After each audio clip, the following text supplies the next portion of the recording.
का शिष्य था, बंधुराम में जरा अनपढ़ था और कुछ भी जानता भी नहीं था। परंतु गुरु जी एक दिन कथा सुना रहे, कहते महाराज बंधुराम जितने तो गायन चरण जाता तो सौ रोज कृष्ण भगवान भी गायन चरण आते। सत्य घटना है। बंधुराम को कहा महाराज ऐसी ऐसी मजाक में कर लेते, होते मजाक कर लेते, कोई गल नहीं। गुरु जी ने कहा बंधुराम जा तो जाता है वही कृष्ण भगवान क्या करके आते हैं, गायन चरण आते, जिससे तो गायन चरण जाता। बंधुराम भी ज्यादा देखता नहीं था, सोच विचार करता था, कहना आज तक तो मिला नहीं। कहना गुरु जी ने निशानी है कोई कहना निशानी है कि मैं एक आत्मा मुरली होती चक्की पीताम्बर पाया मोहन और दूसरे ने कहना चीज खाने में बड़ा आनंद आता, सबसे बड़ी जगह है। फिर सुनो, दूसरे की रोटी दूसरे का प्रसाद खाने में बड़ा आनंद आता है। इसीलिए बंधुराम जो तेरे साथ भी ऐसा होता तो दसी। बंधुराम का विश्वास गुरु जी के बच्चों पर हो गया। गुरु जी ने जो कहा है वो सत्य ही होगा। और दूसरे दिन वाली विचार करने लग गया, गायन चरण गया तो बैठ गया एक जगह, तो सोचने लगे भी गायन चराने वास्ते तो मैं बहुत आते, देखा आज कृष्ण भगवान भी आऊंगे गायन चराने वास्ते। गुरु जी ने जड़ा मंत्र दिया वो मंत्र जपना शुरू कर दिया, हरे कृष्णा करने लगा। क्या मेरे को भी कहते भगवान के दर्शन हो जाएंगे। भाव जो है महाराज मन में इतना बढ़ गया कि सीधे साधे बंदे पर भगवान जल्दी आ जाएंगे। उधर भी भगवान भी कहीं चरणे आगे थे, छोटा सा रूप बनाए वो भगवान, क्योंकि नंद बाबा ने जब भगवान को मांगा था तो क्या कहकर मांगा, ये नहीं कहा कि मेरी संपत्ति सामने वाला कोई पुत्र है। उन्होंने तो एक ही आस की और भगवान से बार बार एक ही प्रार्थना की कि प्रभु अगर मुझे पुत्र प्राप्त हो, मेरे भाग्य में पुत्र हो, और मुझे पुत्र की अभिलाषा है, तो कैसे पुत्र की, गैया चराने वाले, क्योंकि मेरे जाने के बाद भी तो इतनी गैया किसी ने संभालनी है। नंद बाबा के पास 9 लाख गैया है, कितनी 9 लाख गायें थी।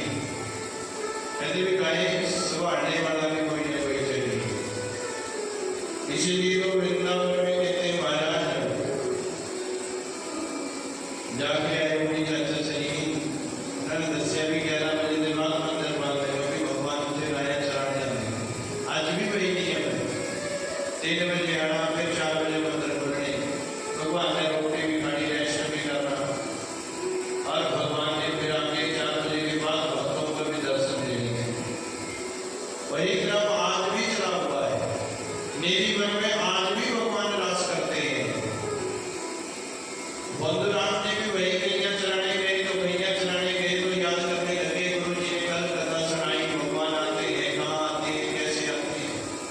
हम सबको देख देख के चीन मिलाने लगे। गुरु जी ने कहा वन से आत्मा लेके आता, पीला पीताम्बर इनके हाथ में होता है, बड़ा सुंदर स्वरूप, और दूसरे का खाना कहते बड़ी छेती खाते हैं। विचार करने लग गया कि भगवान आएंगे, मेरे पास भी आएंगे, कभी मुझे भी दर्शन देंगे, कभी मेरा भी करेगा, मेरी भी रोटी खाएंगे। यही विचार करके जो है बंधुराम विचार में हो गया। भगवान आए और उसके पास बैठ गए, और बंधुराम मुझे याद कर रहे हो। कहते नहीं, आपको नहीं कर रहे याद।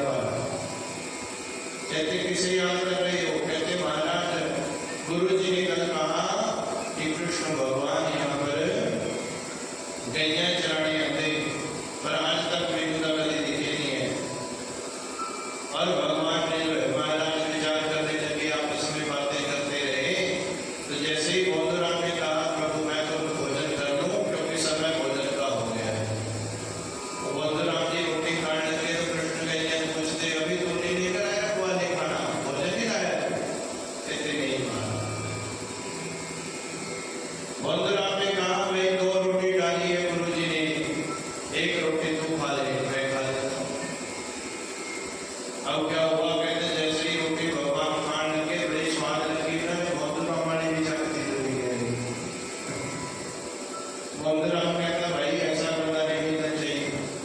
कहता एक रोटी मैं खानी थी, मैं आज तक तो दो ही खाऊंगी। भगवान कहते तेरी रोटी बड़ी स्वाद है, भोजन तेरा बड़ा स्वाद है, कल को ऐसा करना दो रोटी की बजाय चार लेकर आना, फिर तो तू खाना दो मैं खा लूंगा। नहीं नहीं, गुरु जी मेरे लिए तो एक ही दो ही रोटी देते हैं। नहीं, गुरु जी को बोल देना कि भाई और भी मेरी खाना खा गया। अब क्या हुआ, कहते दूसरे दिन मोहनराम फिर गया और फिर रोटी खाने लगे भगवान के, और भगवान आज चार ही खा गए। कहते है तू अच्छा मित्र मिल गया, रोज पहले ना करता। तीसरे दिन फिर मोहनराम कहना आज 8 रोटी डाल दो गुरु जी। गुरु जी ने कहा अभी मोहनराम तो दो ही रोटी खाता है, दो ही लेकर जाता था। नहीं नहीं गुरु जी, वहां पर एक मेरा सखा आता है और में गाय चरने के लिए, उसको मेरी रोटी बहुत अच्छी लगती है और महाराज वो मेरी सारी रोटी खा जाता है, मैं तो 2-4 दिन से भूखा ही भूखा। गुरु जी ने मेरा कहीं झूठ न बोलता हो, एक बंदा डालते इससे हो।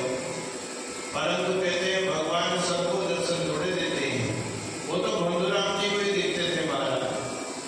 अब रोटी खाने लगा तो बंधुराम ने कहा रोज ही रोटी खाओ, भोग लगाओ प्रभु। और जैसे ही खाने लगे तो कहते बंधुराम ने खाना नहीं खाया, खाना सारा खत्म हो गया, परंतु बंधुराम ने बेचारे ने खाया ही नहीं। उसने कहा गुरु जी पता नहीं बंधुराम ने ऐसे खाना रखा और सारा खाना चला गया। कहता बंधुराम देखता ही रह गया।